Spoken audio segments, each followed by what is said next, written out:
I've frequently spoken about, and I know that many of you have heard this in general, the reality that faith is a journey, that faith is a path.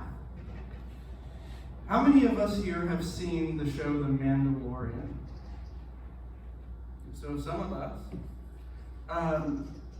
In that show, very frequently the main character, those who are Mandalorians, repeat the phrase, "This is the way," and then respond to one another with, "This is the way," as an affirmation. They're referring to the fact that they follow a path, a creed, and actually, the truth is, they're referencing Christianity. Early Christians referred to themselves as followers of the way. They referred to Jesus as the way, the truth, and the life. So if I'm a follower of him, I'm a follower of the way. Christian was a pejorative term at this time.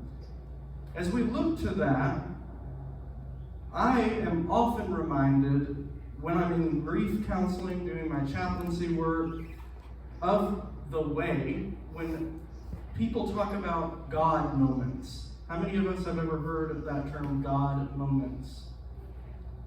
God moments are those times when you see God in your life, when you feel God's presence only retrospectively or just at the time.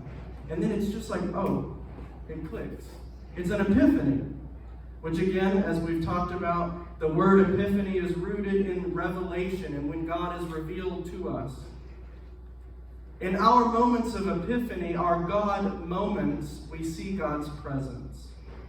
I'm reminded of a story that one bereaved shared with me where she felt that God speaks to her in interactions. That leading up to April of last year, she consistently heard God saying, "I've got you. I'm here for you." Not literally the words, but she saw it in the interactions. People calling her, people letting her know that she was okay, that she was taken care of, that people were there for her. It wasn't too long after that she discovered her son had cancer. And he died of that cancer. It was in those God moments that she felt God's love. And it set her up for success, as much success as you can find in that much pain. That's what God moments are about. God never promises us, does he, that we're never going to be in pain. God never says, this is going to be easy.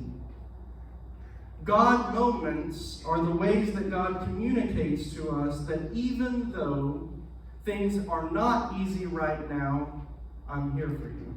I got you. That's what this wonderful woman shared with me that she heard from God. I like to think that the disciples, the followers of Jesus from today, the followers of the way from today's gospel reading, were experiencing much the same message. They had just watched as their teacher, the man who they thought was the Messiah, the one who was going to liberate them from the Roman oppression, get crucified. He was supposed to be in the entire thought basis of the Jewish religion at this time. The Messiah was the one who was going to be a military leader and liberate them. David had been called a Messiah. Others who were called Messiah that were kings were military liberators. They had just watched their liberator. They had sworn fealty to a way, the way, a creed. They watched it all crumble. How many times in our life have we felt like, man, I put in all this work only to just now see it crumble? It's falling down right before my eyes. That's exactly what these two walking to Emmaus were experiencing. They'd seen it all. He died. They weren't liberated. The Romans had won. Well, on their way, they meet a stranger They meet a stranger and start talking to them. And I don't really like how this story's told in the gospel. I'm going to critique it. Because it gives it away right away, right? It says, and this was Jesus, but they didn't know it. I like to think that as Jamie talks about how the oral traditions are told by Grandpa John or Uncle Ben, that they kept out this part of the story. They kept it a secret at first. They just said this man appeared to them who they didn't know, who knew nothing about Jesus or what had happened. And they were like, how do you not know this? And in their pain, I imagine they were probably a little perturbed that this man had no idea of what had just happened, that the Messiah had just been killed. So they shared it with him. And to their amazement, they thought they were going to educate this guy. They were going to tell him the truth. He then what? Opens their eyes to the scriptures. He taught them something. And at this point, remember, they know nothing about this man's identity other than he's somebody they've never seen before. Their eyes would never have been opened to the scriptures had they never talked to a random man and had a God moment. Their God moment ends in this climactic moment where they break bread together and all of a sudden their eyes are opened. They see that the man that has been crucified is sitting right before them. It was in their welcoming of the stranger that they were able to follow the way.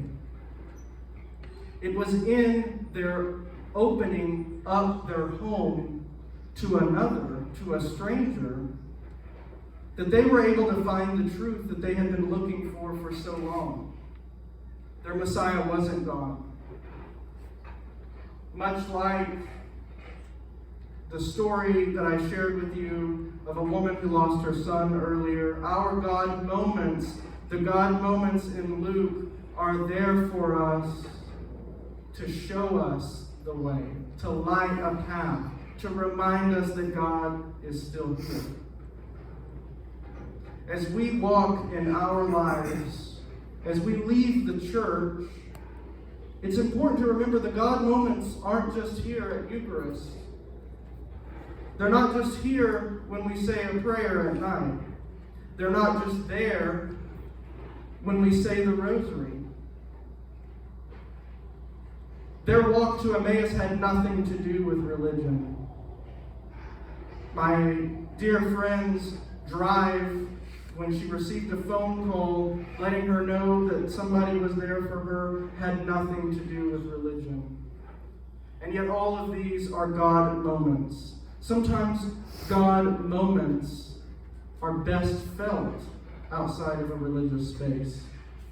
Because when we see the truth, as Jesus shows us today, that God is with us everywhere, that in breaking the bread with another and welcoming a stranger, we truly are in the presence of God.